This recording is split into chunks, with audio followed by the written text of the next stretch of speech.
And next up, Paul Iverson from New Milford. Paul!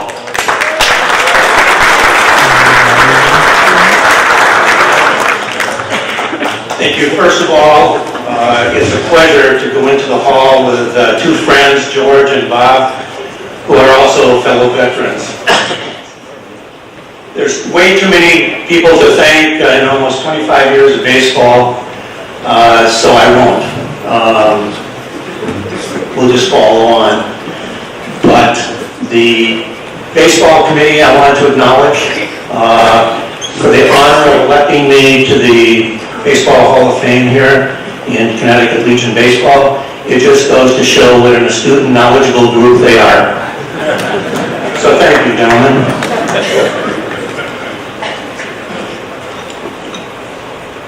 There are a few specific people that I do need to mention. First off, Craig Zimmerman, who once I was involved in Legion Baseball, eventually brought me in at the state level. First as Zone 5 chairman, then as state treasurer, and eventually as part of the baseball committee.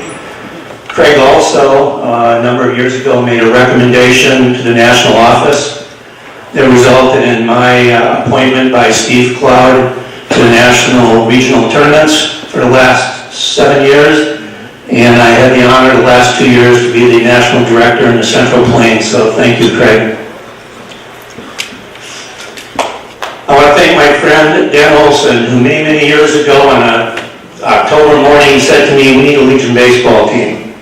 So we got one.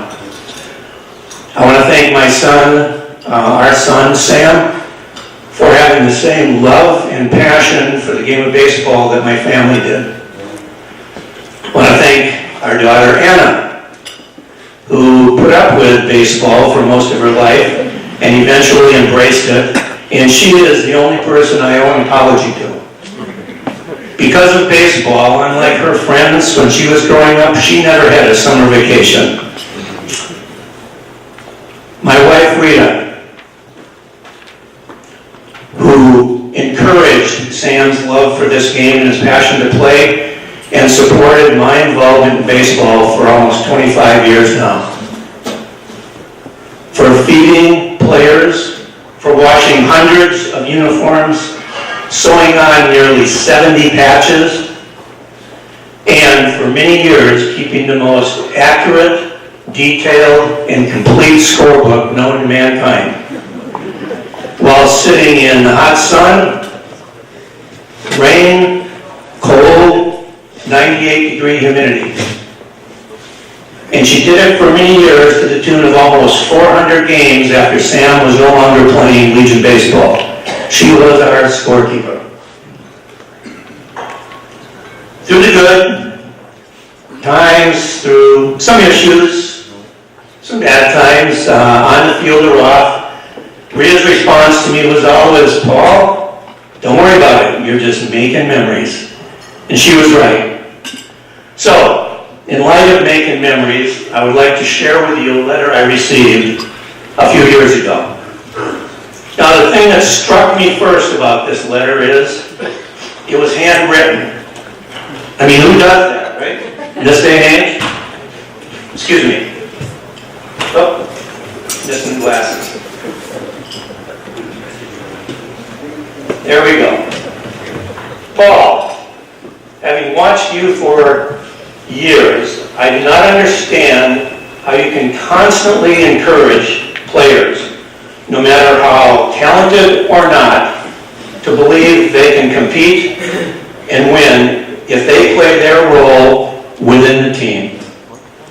This is the 21st century, a time and generation where people do what they want, when they want.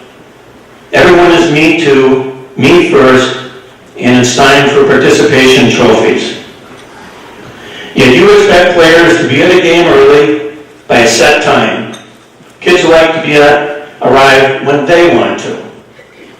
You require them to have their hat on straight, uniform clean, and jersey tucked in.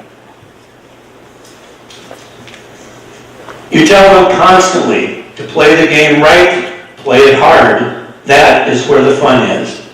Did you ever once stop to think some kids don't want to play hard or even even have fun doing it. Oh yes. Then there is the no one can leave until the dugouts are clean and the field is raked. Where do you get off with this thought process and set of old-time expectations? And rules, oh my gosh, rules. You expect coaches to read and follow rules. You expect parents to accept and support the disciplines that have enabled American Legion Baseball to flourish for almost 100 years.